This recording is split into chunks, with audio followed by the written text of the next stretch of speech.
सन् 2023 नयाँ वर्षको पहिलो दिन अफगानिस्तानको राजधानी काबुलको एउटा सैनिक विमानस्थल भीषण विस्फोटका कारण तहस-नहस भयो।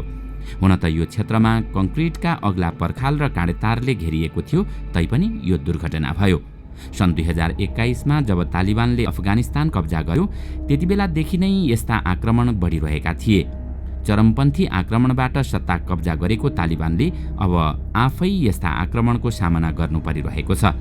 यस्तो अवस्थामा के तालिबानले यस्ता घरेलु समस्या आफै समाधान गर्न सक्ला त? दर्शकवृन्द, आउनुहोस् आजको यस श्रृङ्खलामा हामी हिंसात्मक तरिकाले अफगानिस्तानको सत्तामा फर्किएको तालिबानले आफ्नै प्रतिद्वन्दी चरमपन्थी गुटहरूलाई नियन्त्रणमा लिएर के देशको समस्या समाधान गर्न सक्षम होला त? आज हामी यसैको बारेमा विशेष चर्चा गर्नेछौँ। सन् 1980 को दशकमा भएको अफगानिस्तान र सोभियत सङ्घ बीचको युद्धपछि सन् 1996 मा तालिबान अफगानिस्तानको सत्तामा आएको थियो। सत्तामा आएपछि उसले इस्लामी कानुनलाई पुरातनवादी दमनकारी शैलीमा निकै क्रूरतापूर्वक लागू गरेको थियो र 5 वर्षसम्म सत्तामा टिकेको थियो। आफू सत्तामा रहँदा उसले महिलामाथि अनेकौं प्रकारका प्रतिबन्ध लगाएको थियो। महिलालाई शिक्षा र रोजगारीमा समेत रोक लगाएको थियो। त्यति मात्रै होइन, तालिबानले सङ्गीत, सिनेमा र टेलिभिजनमाथि पनि प्रतिबन्ध लगाएको थियो। तालिबानले लगाएको कडा कानुन र दिने सजायको संसारभर विरोध भएको थियो। त्यसपछि अन्तर्राष्ट्रिय मञ्चबाट तालिबान र अफगानिस्तान एक्लिएको थियो, तर विश्वका 3वटा देशले भने यतिबेला पनि उसलाई मान्यता दिएका थिए। ती देश थिए पाकिस्तान, साउदी अरेबिया र संयुक्त अरब इमिरेट्स। तर सन् 2001 सेप्टेम्बर 11 मा अमेरिकामा भएको आतंकवादी आक्रमणपछि अमेरिका र उसका सहयोगी देशहरूले अफगानिस्तानमाथि आक्रमण सुरु गरे, किनकि त्यो आक्रमण गराउने आतंकवादी समूह अल कायदा अफगानिस्तानमा तालिबानको संरक्षणमा सक्रिय थियो। त्यसको केही हप्तामा नै तालिबानलाई अफगानिस्तानको सत्ताबाट च्युत गरियो।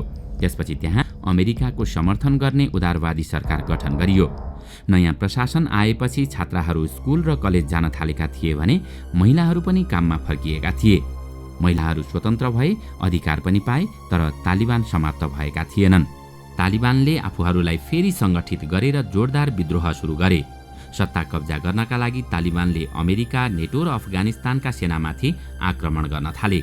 सन् 2020 फेब्रुअरी अर्थात् युद्ध सुरु भएको 19 वर्षपछि तालिबानले संसारलाई आश्चर्यचकित पार्दै विश्वको महाशक्तिसँग कतारको दोहा शहरमा मञ्च सेयर गर्यो र अमेरिकी राष्ट्रपति डोनाल्ड ट्रम्पको प्रतिनिधि मण्डल समक्ष एउटा सम्झौता पत्रमा हस्ताक्षर गर्यो। त्यो सम्झौतामा अफगानिस्तानको सरकार भने संलग्न थिएन। यो सम्झौताको सबैभन्दा ठूलो कमजोरी नै त्यही थियो। सम्झौता अनुसार अमेरिका सन् 2021 मेसम्म अफगानिस्तानबाट आफ्ना सेना फिर्ता लैजान सहमत भएको थियो। 15 महिनाको त्यो समय सीमा निकै छोटो थियो र त्यसको बदलामा तालिबानले पनि कुनै ठोस प्रतिबद्धता जनाएको थिएन। तालिबानले त्यहाँ अफगानिस्तानको जमिनलाई आतंकवादका लागि प्रयोग हुन नदिने सामान्य धारणा मात्रै व्यक्त गरेको थियो। त्यतिबेला तालिबानले भने आफूले चाहेको जति सबै पाएको थियो। सन् 2021 मा बाइडेन प्रशासनले ट्रम्पको कार्यकालमा भएका सम्झौता स्वीकार गर्दै सन् 2021 अगस्तसम्म अमेरिकी सेना अफगानिस्तानबाट फिर्ता भइसक्ने घोषणा गर्यो। त्यो घोषणाबाट तालिबानको हौसला अझै बढ्यो र 10 दिनभित्रै देशभर कब्जा जमाउन सुरु गर्यो। सन् 2021 अगस्त 15 मा उसले राजधानी काबुल नियन्त्रणमा लियो। सत्तामा आए लगत्तै तालिबानले आफ्ना धेरै प्रतिबद्धता लत्याउन थाल्यो। तीमध्ये महिलाका लागि शिक्षा पनि सामेल थियो। त्यसपछि अर्को तथ्य पनि सार्वजनिक भयो। काबुलमा बसेर प्रशासन चलाउने नेतालाई राजधानीभन्दा धेरै टाढा कन्दाहारमा बसेका रूढिवादी कट्टरपन्थी तालिबानी नेताहरूको आदेशमा काम गर्नु परिरहेको थियो। त्यसकारण उनीहरूको सन् 1996 को शासन र वर्तमान शासनमा खासै फरक देखिएन। अहिले फेरि तालिबानको शासनलाई लिएर अन्तर्राष्ट्रिय स्तरमा भर्त्सना भइरहेको छ। अघिल्लो सरकारले गरेका धेरैजसो प्रगतिशील निर्णय उल्ट्याइएको छ। छात्रालाई स्कुल, कलेज जान र महिलालाई जागिरमा जान प्रतिबन्ध लगाइएको छ। कोर्रा हान्ने तथा सार्वजनिक स्थानमा मृत्युदण्ड दिने जस्ता क्रूर सजाय दिन फेरि सुरु गरिएको छ। विकराल अवस्था। अहिले अफगानिस्तानको अर्थव्यवस्थाले दशकौं लामो युद्धको परिणाम भोगिरहेको छ। ठण्डी, खडेरी र विस्थापनका कारण मानवीय सङ्कट अझै गहिरो हुँदै गएको छ। आम अफगानीको दैनिकी पूर्ण रूपमा परिवर्तन भएको छ। व्यक्तिगत स्वतन्त्रता समाप्त भएको छ र आर्थिक अवस्था खराब हुँदै गएको छ, किनकि सम्पूर्ण शक्ति तालिबानसँग छ। संयुक्त राष्ट्रसङ्घका अनुसार महिलालाई काम गर्न प्रतिबन्ध लगाएका कारण मात्रै अफगानिस्तानलाई वार्षिक $1 अर्ब नोक्सान भइरहेको छ। यसको दीर्घकालीन परिणाम धेरै भयावहपूर्ण हुनेछ। मानिसहरू देश छोडेर भाग्न थाल्नेछन् किनकि उनीहरूसँग अर्को कुनै विकल्प छैन। समाजको एउटा हिस्सा तालिबानले काम नलाग्ने बनाएको छ। अझ दुःखको कुरा त यहाँ महिला र बालबालिकाले अझ ठूलो समस्या भोग्नु परिरहेको छ।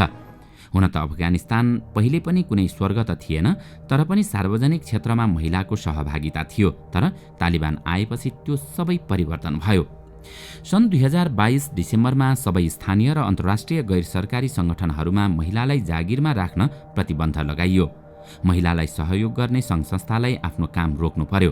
ती निर्णय विरुद्ध केही स्थानमा विरोध प्रदर्शन पनि हुने गरेका छन्, तर त्यसलाई तालिबान प्रशासनले तत्काल दबाउने गर्दछ। प्रदर्शनकारीलाई हिरासतमा लिने गरिन्छ। मानिसहरू तालिबान विरुद्ध उत्रन चाहन्छन्, तर उनीहरू लडाईँ गर्न सक्दैनन् किनकि आम जनतासँग हतियार छैन।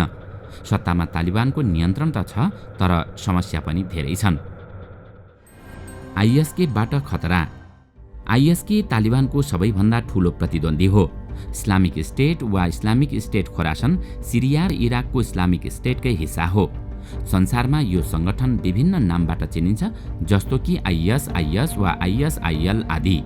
सन् 2014 जुनमा यसले इराक र सिरियाको ठूलो क्षेत्रमा इस्लामिक स्टेट र इस्लामिक खलिफा शासनको घोषणा गरेको थियो। तर उसको लक्ष्य आफ्नो शासन इराक र सिरियामा मात्रै सीमित गर्ने थिएन। यो गुट इस्लामको शुद्धिकरणका लागि ठूलो संख्यामा हत्या गर्नुपर्ने वकालत गर्दै आएको छ। यसको उद्देश्य पाकिस्तानको सरकार ढाल्नु पनि रहेको छ। यो सिया बहुल इरानलाई पनि सजाय दिन चाहन्छ। तिम्रै होइन, यो समूह अफगानिस्तानमा तालिबानलाई समाप्त पारेर सत्ता आफ्नो हातमा लिन चाहन्छ।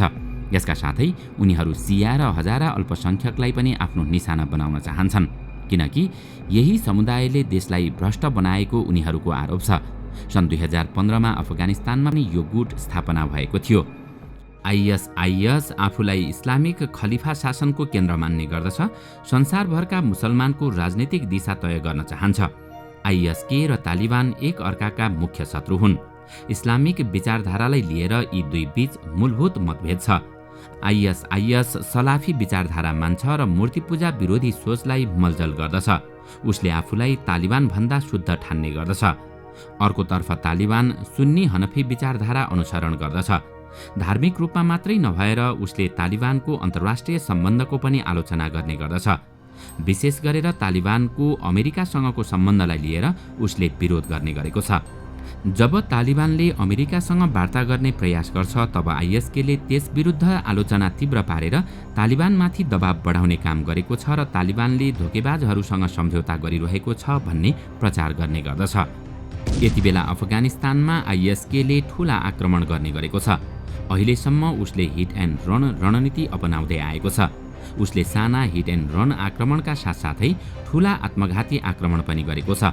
उसले विशेष गरी तालिबानलाई आफ्नो निशाना बनाउने गरेको छ।